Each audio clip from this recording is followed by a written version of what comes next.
Hello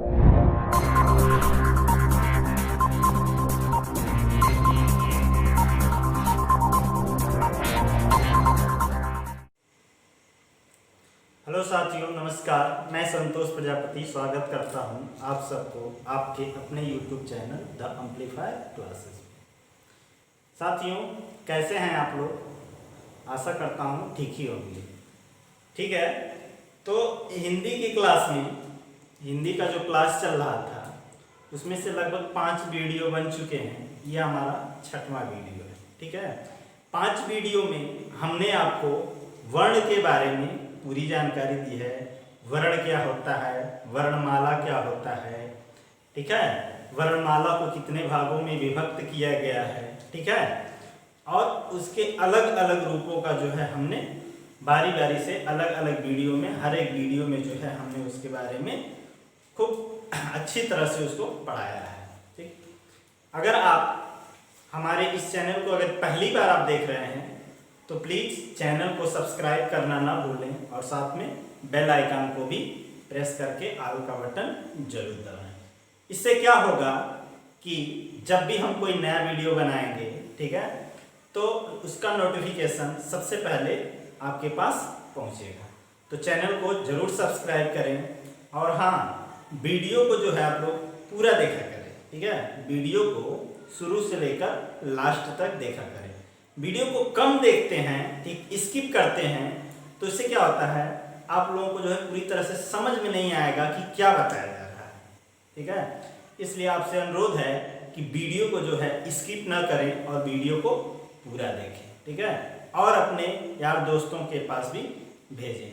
ये class जो है हमारी हिंदी की, आगे आज की क्लास जो हम कराने जा रहे हैं हमारा है अनुनासिक और अनुस्वार। ठीक है, अनुनासिक और अनुस्वार क्या होता है उसके बारे में आज हम आपको पढ़ाएंगे। ठीक है, अनुस्वार और अनुनासिक, ठीक है, ये अनुस्वार और अनुनासिक दोनों एक ही नहीं होते हैं, दोनों क्या होते हैं, अलग अलग होते हैं। उसमें बहुत अंतर होता है, कभी दोनों को एक मत समझिएगा, दोनों में बहुत डिफरेंस होता है। क्या क्या डिफरेंस होता है, कैसे होता है, उसके बारे में हम आप लोगों को आज की क्लास में हम बताएंगे। ठीक है, तो वीडियो को पूरा देखिए। ठीक है, प्लीज स्किप मत करिएगा, वीडियो को शुरू से लेकर के अंत तक देखिएगा, तभी समझ में आएगा। और इसके पीछे वाला वीडियो भी हमारे चैनल पे जा करके हमारे चैनल को सब्सक्राइब करें, उसमें प्लेलिस्ट में सारे वीडियो मिल जाएंगे। ठीक है, आप शुरू से लेके अंत तक, यानी नंबर पहली बार जो वीडियो बनता, पहले वीडियो से लेकर अब तक जितने वीडियो बने हैं सारे वीडियो को आप देख सकते हैं। ठीक है, आइए शुरू करते हैं अनुस्वार और अनुनासिक। ठीक है, अनुस्वार और अनुनासिक होता क्या है? ठीक है, पहला हमारा है अनुस्वार। ठीक है, ये दिया हुआ हमारा क्या, अनुस्वार। अनुस्वार मतलब अनु प्लस स्वर। ठीक है, अनु और स्वर यानी स्वर के बाद आने वाला। ठीक है, अनुस्वार यानी अनु और प्लस स्वर, इसका मतलब हुआ स्वर के बाद आने वाला। ठीक है, यानी अनु प्लस स्वर, यानी अनुस्वार को हम दो भागों में विभक्त किए हैं। अनु प्लस स्वर मतलब इसका स्वर के बाद आने वाला, उसका लिपि चिन्ह। ठीक है, इसका लिपि चिन्ह क्या होता है, मतलब जैसे यह अनुस्वार है तो कैसे हम जानेंगे कि अनुस्वार है क्या, उसका कोई लिपि चिन्ह भी तो होना चाहिए। इसका लिपि चिन्ह होता है, ठीक है, आप लोग देखे होंगे ऐसे, ये शिरोरेखा, इसको हम बोलते हैं क्या, शिरोरेखा। इस तरह से जो बनी होती है ऐसे पड़ी वाली रेखा, और इसके ऊपर एक बिंदी होता है, यानी इस शिरोरेखा के ऊपर जो बिंदी लगा होता है यही अनुस्वार का लिपि चिन्ह कहलाता है। ठीक है, इसी को हम क्या बोलते हैं, अनुस्वार का लिपि चिन्ह। लिपि चिन्ह क्या होता है, हमने जब लिपि के बारे में बताया था आप लोगों से कि हमारी जो हिंदी की लिपि है वो किस लिपि में लिखी गई है, तो देवनागरी लिपि में है। ये पीछे वाले वीडियो में आप देख सकते हैं और लिपि के बारे में पूरी जानकारी ले सकते हैं। ठीक है, उसके बाद आता है नासिक्य व्यंजन। ठीक है, नासिक्य व्यंजन से मतलब ये है कि इसके पहले जब हमने वर्णमाला का विभाजन किया था उसमें हम आपको कुछ ध्वनियां बताए थे और उन ध्वनियों के उच्चारण स्थान के बारे में आपसे चर्चा किए थे। वही चीज नासिक्य व्यंजन यानी अनुस्वार जो है एक तरह का नासिक्य व्यंजन कहलाता है। क्या होता है? ये नासिक्य व्यंजन होता है। और नासिक्य व्यंजन का मतलब क्या होता है कि इसकी ध्वनि जो है नाक से निकलती है। कहां से? नाक से। ठीक है, यानी जब हम अनुस्वार की ध्वनि जब हम निकालेंगे हमारे मुख बिंदु से, जब अनुस्वार की ध्वनि निकलेगी तो नाक से उसका उच्चारण होता है। ठीक है, इसीलिए इसको हम नासिक्य व्यंजन भी कहते हैं। क्या कहते हैं? नासिक्य व्यंजन। और इसका लिपि चिन्ह क्या है? तो ये जो शिरोरेखा होती है, इस शिरोरेखा के ऊपर एक बिंदी। शिरोरेखा क्या होती है इसको जानिए। जैसे हम कोई चीज लिखते हैं, जैसे यहाँ पे लिखे क्या? नाक। ये लिखे हुआ ना क्या? नाक। नाक लिखे हैं ना, इसके ऊपर ये जो मात्रा लगाते हैं, जो लाइन खींचते हैं, इसी लाइन को हम क्या कहते हैं? शिरोरेखा। ठीक है, क्या कहते हैं? शिरोरेखा कहते हैं। तो वही बात कहें कि शिरोरेखा के ऊपर जब ये बिंदी लगी होती है, वही इसका क्या? लिपि चिन्ह होता है। और अनुस्वार का मतलब ये जानते हैं कि स्वर के बाद आने वाला। ठीक है, तो इस अनुस्वार को हमने 3 भागों में विभक्त करके अलग अलग रूपों में बताया है कि अनुस्वार क्या है। ठीक है, अभी अनुस्वार यहीं पे खत्म नहीं हुआ है, यही नहीं होता है। अनुस्वार का प्रयोग कैसे किया जाता है, ठीक है, कैसे हम पहचानेंगे कि अनुस्वार है कि नहीं है, उसके बारे में थोड़ा आगे हम चर्चा करते हैं, आप लोगों को बताते हैं। ठीक है, अनुस्वार जो होता है, ये अनुस्वार, इसको हम अयोगवाह, क्या? अयोगवाह। क्या होता है? अयोगवाह। क्या होता है? अयोगवाह भी कहते हैं। यानी इस अनुस्वार को हम अयोगवाह के नाम से भी जानते हैं। ठीक है, अयोगवाह वर्ण विभाजन में हमने जो बताया था स्वर व्यंजन, उसी के साथ हमने अयोगवाह को भी बताया था। अयोगवाह क्या होता है? ये तो ना तो स्वर होता है ना तो व्यंजन होता है। क्या होता है? ना तो स्वर होता है ना तो व्यंजन होता है। ठीक है, जैसे अयोगवाह में कौन कौन से आते हैं वर्ण? अंग और अह। क्या होता है? अंग और अह, यही क्या होते हैं? हमारे अयोगवाह होते हैं। ये ना तो स्वर होते हैं ना तो व्यंजन होते हैं। जब हम अयोगवाह आप लोगों को पढ़ा रहे थे तो उसमें हम आप लोगों को बताए थे कि ये जो अयोगवाह होते हैं, ये ना तो स्वर होते हैं ना तो व्यंजन होते हैं। ये स्वर व्यंजन न होते हुए भी ये स्वर और व्यंजन के साथ प्रयोग किए जाते हैं। यानी इसको न हम स्वर की श्रेणी में रखते हैं और न ही व्यंजन की श्रेणी में रखते हैं, फिर भी इसको हम स्वर और व्यंजन दोनों वर्णों के साथ क्या करते हैं? इसका प्रयोग करते हैं। ठीक है, यानी अनुस्वार को हम अयोगवाह भी कर सकते हैं। ठीक है, तो यहाँ से हमारे कई प्रश्न बन जा रहे हैं। इतनी अगर हमें जानकारी हो गई, यहाँ से कई प्रश्न हमारे दिमाग में आ रहे हैं और उसका आंसर भी हम कर सकते। जैसे अनुस्वार यानी अनु प्लस स्वर, दो शब्दों से मिलकर बना, यानी स्वर के बाद आने वाला जो होता है। लिपि चिन्ह इसका क्या होगा? मतलब दूसरा क्वेश्चन क्या होगा? इसका लिपि चिन्ह क्या होता है अनुस्वार का? तो शिरोरेखा के ऊपर जो क्या होगी? बिंदी। कभी कभी ऐसे लिखा रहेगा, क्या? शिरोरेखा के ऊपर बिंदी। ठीक है, ऐसे लिखा रहेगा। अगर आपको ये नहीं पता है कि शिरोरेखा क्या होती है, मान लिया ऐसे चिन्ह ना बना हो ऐसे करके, ठीक है, केवल ऐसे लिखा हो, ऑप्शन में 4 ऑप्शन दिया हो और उस ऑप्शन में एक ऑप्शन हमारा ये हो कि शिरोरेखा के ऊपर बिंदी, तो आप नहीं समझ पाएंगे कि क्या होता है। तो अगर आप ये जान गए कि ये शिरोरेखा क्या होती है, यानी जब कोई शब्द या कोई अक्षर या कोई वर्ण लिखा जाता है, उसके ऊपर जो लगाया जाता है रेखा, जैसे अ लिखना हो अ, इसके ऊपर ये जो लाइन हम बनाते हैं, ये वाली लाइन, इसी को हम क्या कहते हैं? शिरोरेखा। जैसा कि यहाँ पे हमने क्या होता है? अंग। ठीक है, ये अ बना करके इस पे हमने एक बिंदी लगा दिया, तो इसकी ध्वनि में क्या हो गया? परिवर्तन हो गया। ये क्या कहलाता है? अंग। ऐसे तो ये क्या कहलाएगा? अ, और इसके ऊपर जब हमने बिंदी लगा दिया, इस तरह से बना दिया, तो क्या हो गया? अंग। यानी यही अंग, यही वाला चीज, ये सीरो रेखा और इसके ऊपर बिंदी ये जो होता है, यहाँ पर हमने लिखा है, यह इसका क्या होता है, अरे सॉरी ये लिपि चिन्ह लिखे हुए हैं, यहाँ पे हमें क्या लिखना चाहिए, लिपि चिन्ह।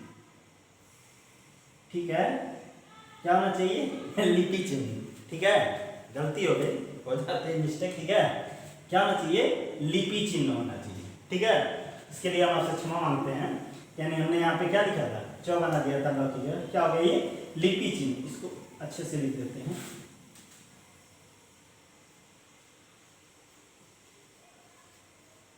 लिपि चिन्ह। ठीक है, यानी इसका लिपि चिन्ह क्या है, सीरो रेखा के ऊपर बिंदी। और तीसरा प्रश्न बनता है कि नासिक के व्यंजन, इसको क्या कहते हैं, और क्या कहते हैं, इसको नासिक के व्यंजन कहते हैं, या फिर इसकी ध्वनि कहाँ से उच्चारित होती है, तो नाक से होती है। कहाँ से होती है, नाक से होती है, इसीलिए इसको हम नासिक के व्यंजन कहते हैं।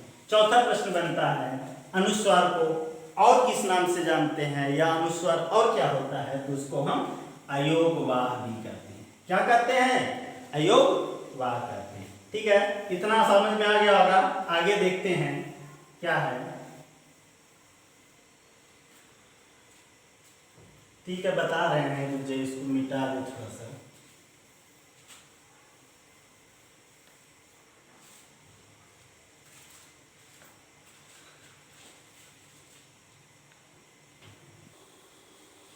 ठीक है साथियों, तो अनुस्वार के रूप, यानी अनुस्वार किस के रूपों में प्रयोग किए जाते हैं उसके बारे में जानते हैं। अनुस्वार तो आप समझ ही गए होंगे, होता क्या है, उसका लिपि चिन्ह क्या होता है तथा उसकी ध्वनि कहाँ से उच्चारित होती है। ठीक है, अब हम बता रहे हैं कि अनुस्वार के रूप, अनुस्वार के रूप का मतलब यह है कि अनुस्वार किन किन रूपों में प्रयोग किया जाता है, कैसे होता है। ठीक है, तो सबसे पहला है हमारा अनुस्वार, अनुस्वार के रूप में। क्या है, अनुस्वार अनुस्वार के रूप में।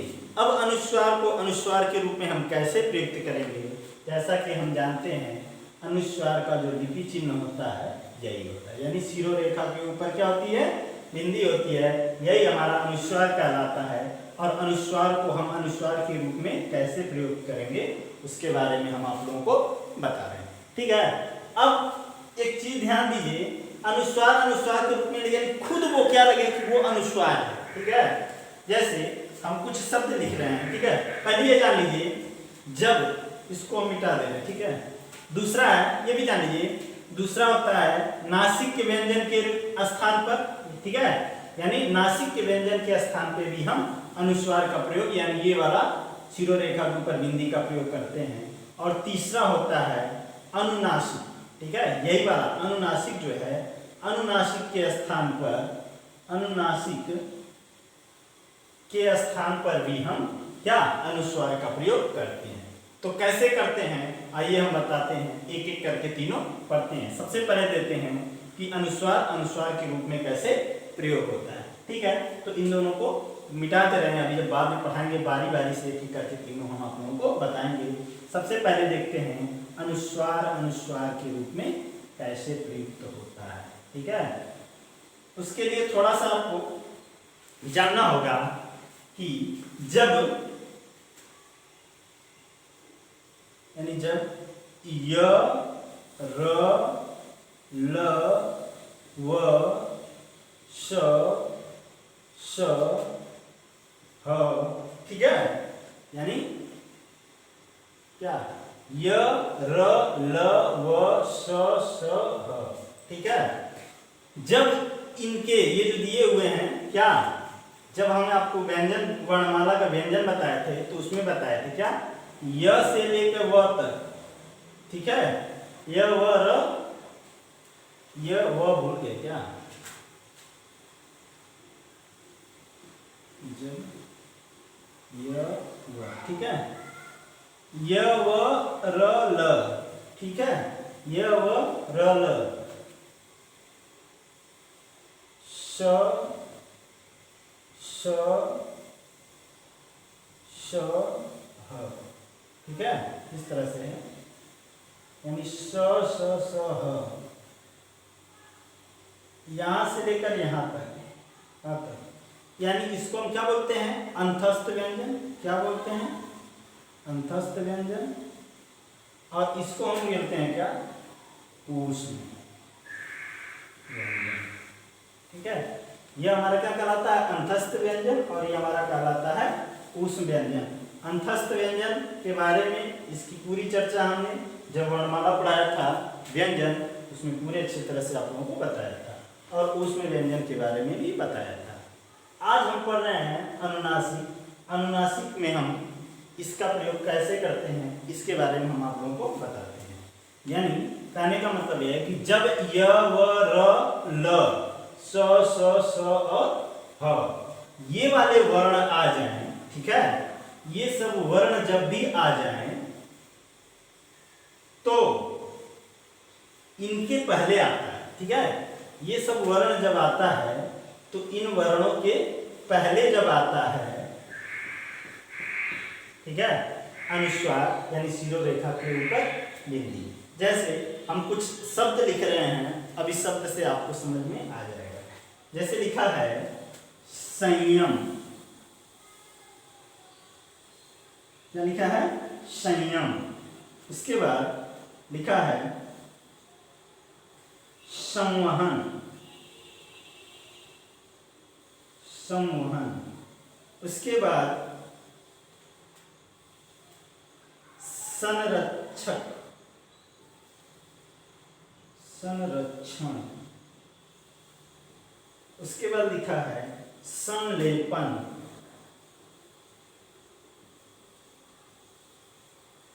संलेपन। ठीक है, उसके बाद लिखा हुआ है संशोधन, संशोधन। ठीक है,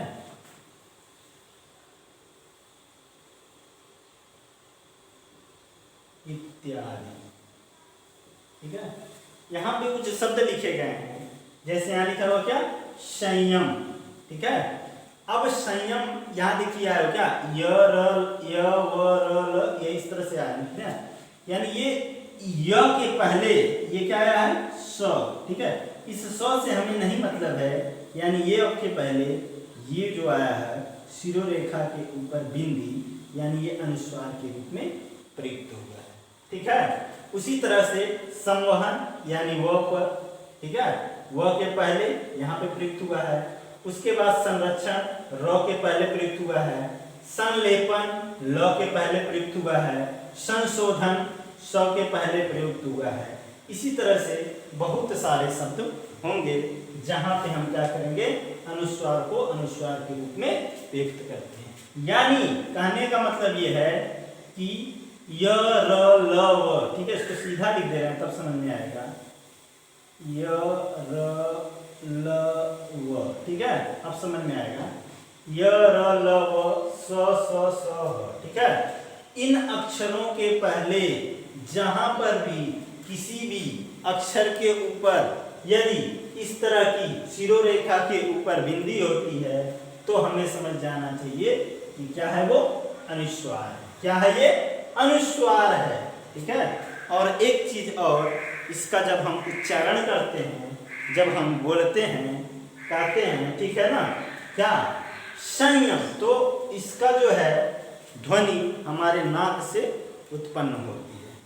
ठीक है, तो इस तरह के बात, कहीं आप ऐसा नहीं तो यहाँ पे सौ शब्द लिखे हुए हैं, आप ऐसा समझ रहे हैं, नहीं, ऐसा कुछ नहीं। यहाँ पे कोई भी शब्द आ सकता है, लेकिन य र ल व इनके पहले जो है शिरोरेखा के ऊपर यदि बिंदी लगी हुई है तो यह अनुस्वार कहलाता है। यही अनुस्वार अनुस्वार के रूप में प्रयुक्त होता है। ठीक है, तो अब आप लोग समझ गए होंगे कि अनुस्वार अनुस्वार के रूप में किस तरह से प्रयोग किया जाता है। यानी जहां पर य र ल व स ह ये वाले यानी अंतस्थ व्यंजन और उस व्यंजन आ जाएं और उनके पहले कोई वर्ण बना हो और उस वर्ण के ऊपर शिरोरेखा बनाकर एक बिंदी लगाई गई हो, वहां पे क्या होता है, अनुस्वार होता है। ठीक है, तो अनुस्वार आ गया। अनुस्वार अनुस्वार के रूप में प्रयुक्त अब दूसरा वाला आप लोगों को बताते हैं कि दूसरा क्या चीज होता है। ठीक है, दूसरा बताने के लिए हमको ये थोड़ा मिटाना पड़ेगा। ठीक है, तो बता रहे हैं।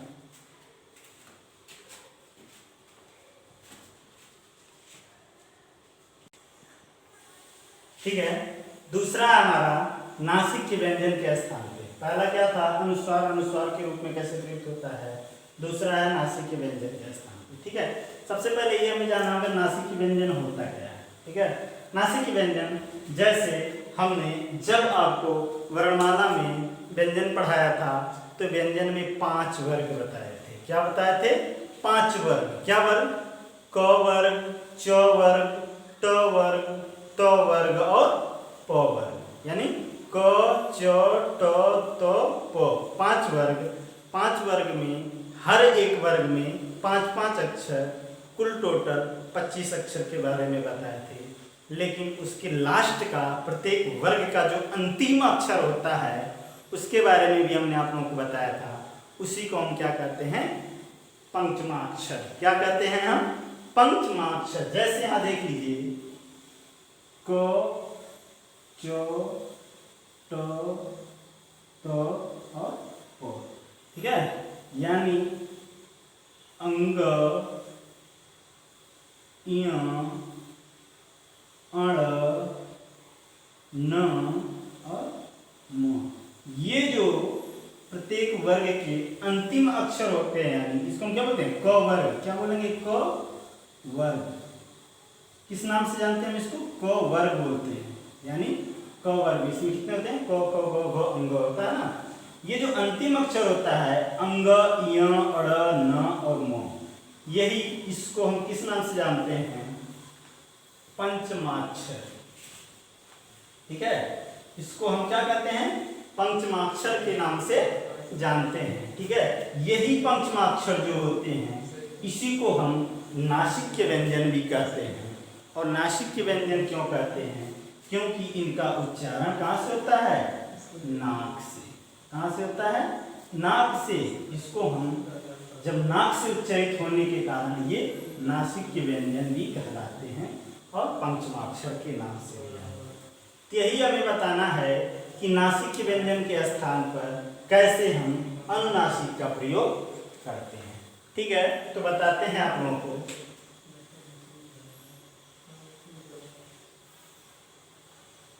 जैसे यहां देख लीजिए, लिखा हुआ है, क्या लिखा है,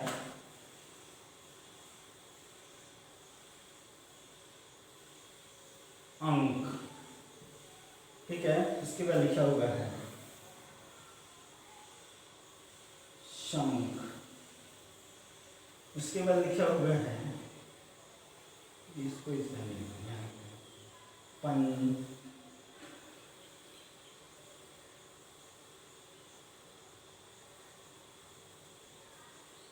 पंचम। ठीक है, यहाँ लिख रहे हैं पंच। ठीक है, और यहाँ लिख रहे हैं दंड।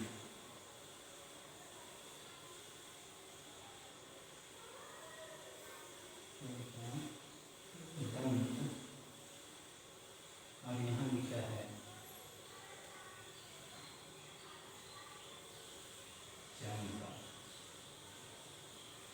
ठीक है, ये कुछ शब्द हमने लिखा हुआ है। क्या लिखा है, अंक। क्या लिखा है, अंक। अब अंक को जो है हम जब इस रूप में लिखते हैं, अ पर ऐसे बिंदी लगाते हैं शिरोरेखा पर, ये क्या बन जाता है, अंक। उसके बाद पंचम को हम पंचम इस रूप में भी लिख सकते हैं। कंठ को हम इस रूप में भी लिखते हैं और दंत को हम इस रूप में लिखते हैं और चंपा को हम ऐसे भी। ठीक है, कहने का मतलब ये है, यहाँ ये जो अक्षर आए हुए हैं ये बीच बीच में ये क्या है, अंग। अंग के नीचे हमने क्या लगाया है, हलंत लगाया हुआ है। हलंत का मतलब होता है स्वर रहित है और ये आधा अक्षर है। ठीक है।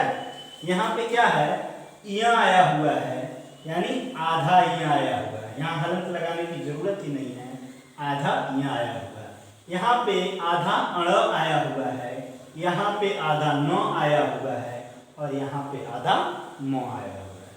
ठीक है, तो वही हम बताना चाह रहे हैं, ये जो अंक, पंचम, कंठ, दंत और चंपा, ये जो लिखा हुआ है, इसको यदि हम इस रूप में लिख दें, यानी अंक, चम, पंचम, कंठ, दंत और चंपा, यानी ये अ और क लिख करके और ऊपर सीधे रेखा के ऊपर यहाँ पे जब हम बिंदी लगा देते हैं, तो यही हमारा क्या हो जाता है, नासिक के व्यंजन के स्थान पर अनुनासिक अनुस्वार बन जाता है। क्या बन जाता है, नासिक के व्यंजन के स्थान पर ये अनुस्वार हमारा बन जाता है।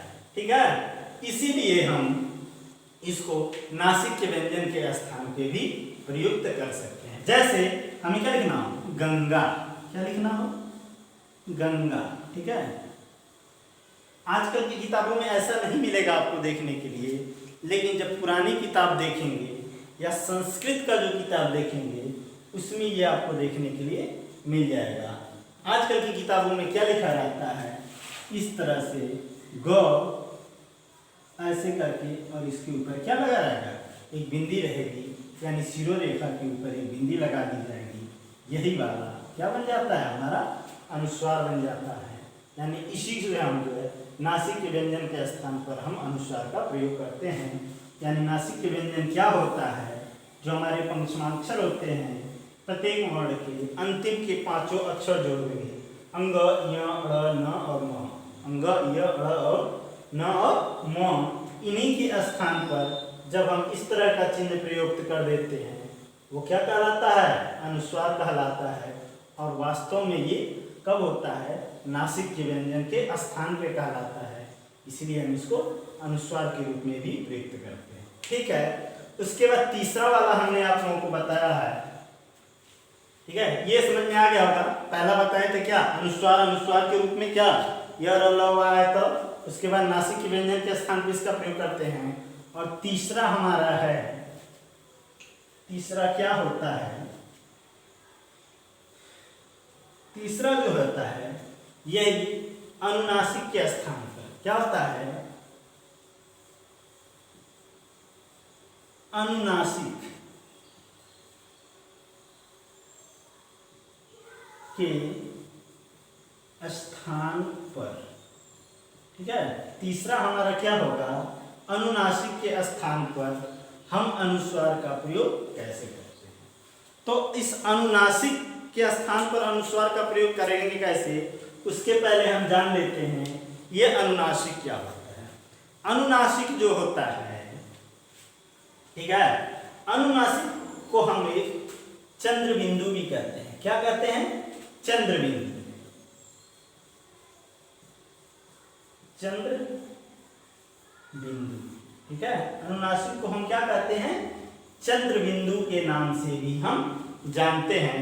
चंद्र बिंदु तो आप लोग जानते ही होंगे कैसे होता है, इस तरह से बना के इसके बीच में एक बिंदी लगा दी जाती है, ये हमारा क्या कहलाता है, चंद्र बिंदु कहलाता है।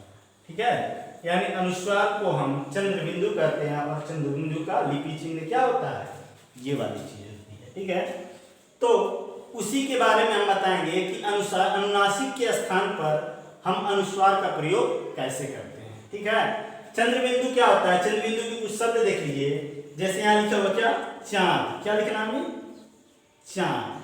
ठीक है, पांच, क्या लिखना है हमें, पांच। आंगन, आंगन। ठीक है, और अंधेरा, अंधेरा। ठीक है, इत्यादि। ठीक है, ये हम अनुनासिक के बारे में बता रहे हैं। ठीक है, अभी अनुस्वार मत समझिए, अनुनासिक समझिए। अनुनासिक क्या होता है, जब चंद्र बिंदु के रूप में इस तरह से वर्ण लिखे मिले तो उसी को हम क्या करते हैं, अनुनासिक करते हैं। अनुनासिक कोई बहुत बड़ी चीज नहीं होती है, बस उसकी पहचान यही होती है जहाँ पे इस तरह का चिन्ह, ये वाला चिन्ह मिले इस तरह का, यानी चंद्र बिंदु, इसको क्या कहते हैं? चंद्र बिंदु। उसी को हम क्या कहते हैं? अनुनासिक कहते हैं। वही हमारा अनुनासिक कहता है, ठीक है। और ये भी उसी तरह से होगा, इसका लिपि चिन्ह क्या होगा अनुनासिक का? तो यही होगा, चंद्र बिंदु, ठीक है। तो चंद्र बिंदु से संबंधित कुछ हमने शब्द बता दिया आपको, चांद, पांच, आंगन, अंधेरा, ठीक है। इस तरह के शब्द लिखे होंगे, उसके ऊपर ये चंद्राकार बिंदी लगी हुई होगी। चंद्राकार बिंदी मतलब ये ऐसे करके इसके अंदर एक बिंदी लगा दी गई, यही हमारी क्या? चंद्र बिंदु कहलाती है, यानी अनुनासिक कहलाता है। अब इस अनुनासिक के स्थान पर हम अनुस्वार का प्रयोग कैसे करेंगे, ठीक है, आइए हम आप लोगों को बता रहे हैं, ठीक है। अनुस्वार का प्रयोग करेंगे हम कैसे, उसी के बारे में हम आपको थोड़ी सी जानकारी दे रहे हैं, ठीक है। तो देखते हैं,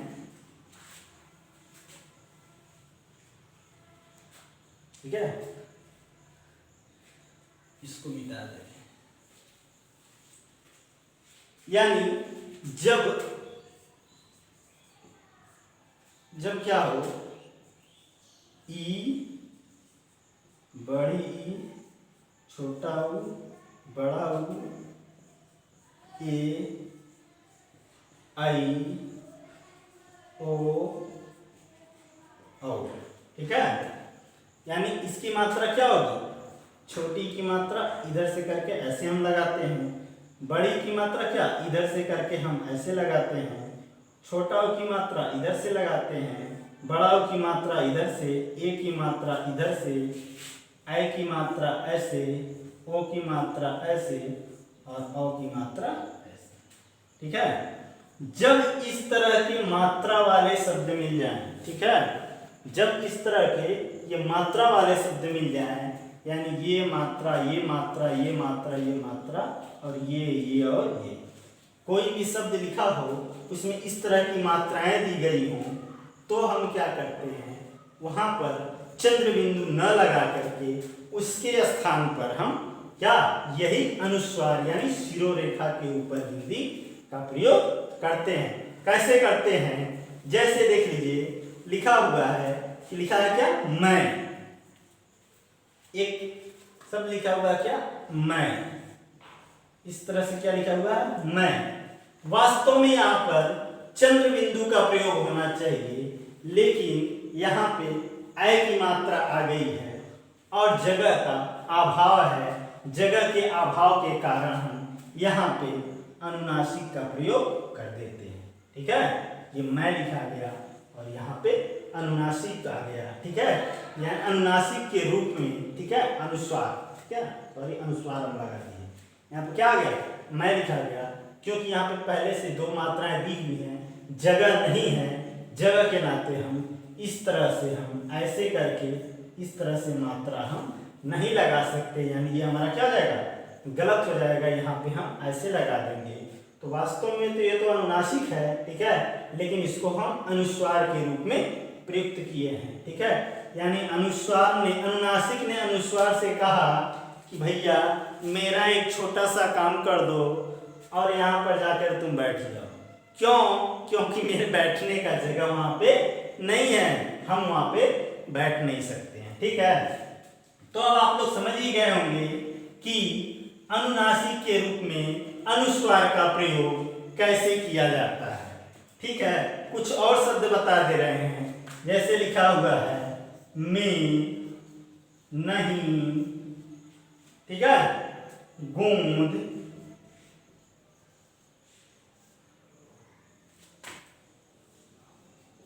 चौक, ठीक है। तो ये सब शब्द जो लिखे हैं हम, यानी मैं, में, नहीं, गोंद, चौक, ये जो है अनुस्वार, यहाँ पे ये अनुनासिक को हम परिवर्तित करके, यानी इस अनुनासिक के चंद्र बिंदु का प्रयोग जो है हम अनुनासिक के रूप में, अनुस्वार के रूप में किए, ठीक है। अनुनासिक का प्रयोग हम अनुस्वार के रूप में किए हैं, यानी इस रास्ते में, यानी इसका प्रयोग हम यहाँ पे कर दिए। अब आपको समझ में आ गया होगा कि अनुनासिक के स्थान पर, ठीक है, अनुस्वार का प्रयोग कैसे किया जाता है, ठीक है। तो हमें आशा है कि आप अनुस्वार जो है पूरी अच्छी तरह से समझ गए होंगे कि अनुस्वार होता क्या है और अनुस्वार का प्रयोग कैसे किया जाता है। ठीक है, आइए थोड़ा सा अनुनासिक के बारे में चर्चा कर लेते हैं। थोड़ा हमने आपको बताया है कि अनुनासिक क्या होता है, अनुनासिक तो बता चुके हैं, लेकिन थोड़ा सा और बता दे रहे हैं कि अनुनासिक है क्या। जैसा कि हमने बताया है कि अनुनासिक जो होता है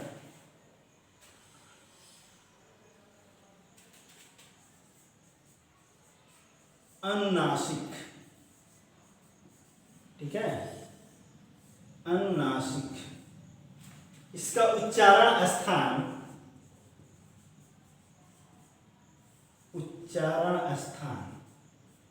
ठीक है, इसका उच्चारण स्थान क्या होता है, नाक और मुंह। ठीक है, नाक प्लस मुंह दोनों होता है। ठीक है, इसका उच्चारण क्या होता है, नाक और मुंह दोनों होता है। ठीक है, लिपि चिन्ह इसकी क्या होती है, लिपि चिन्ह इसका यही होता है, शिरोरेखा के ऊपर इस तरह की बिंदी लिखी हुई। ठीक है, और इसके गुण क्या होते हैं, गुण इसका होता है कि स्वरों का गुण होता है। इसमें क्या होता है, स्वरों का गुण। एक चीज और, अनुनासिक जो होता है हमेशा क्या, पूरी तरह से नहीं, ये जो होते हैं स्वर पे ही अधिक प्रयोग किए जाते हैं। ठीक है, स्वर पर ही इसका प्रयोग अधिक किया जाता है। ठीक है, यानी स्वर की मात्रा पे। जैसे यहाँ पे लिखा हुआ क्या, चांद, चांद लिखा हुआ है ना, तो यहाँ पे च तो क्या है, व्यंजन है, लेकिन च में आ की मात्रा हुई है, इसी के ऊपर ये अनुनासिक का प्रयोग हुआ है। ठीक है, यानी चांद हमारा क्या कहलाएगा, अनुनासिक कहलाएगा। 5 क्या हमने बताया था आपको, 5 यहां पे हमने अनुनासिक का प्रयोग किया है। आंगन, ठीक है, आंगन में हमने अनुनासिक का प्रयोग किया हुआ है। अंधेरा, इसमें हमने क्या, अनुनासिक का प्रयोग किया हुआ है। तो अनुनासिक का प्रयोग इसी तरह से स्वरों पर होता है, यानी इसके गुण क्या होते हैं, स्वरों के गुण होते हैं। इसका लिपि चिन्ह क्या होता है, तो सिरे रेखा के ऊपर चंद्र बिंदु लगा होता है, यही हमारा अनुनासिक कहलाता है। इसका उच्चारण स्थान क्या होता है, तो नाक और मुंह दोनों होता है।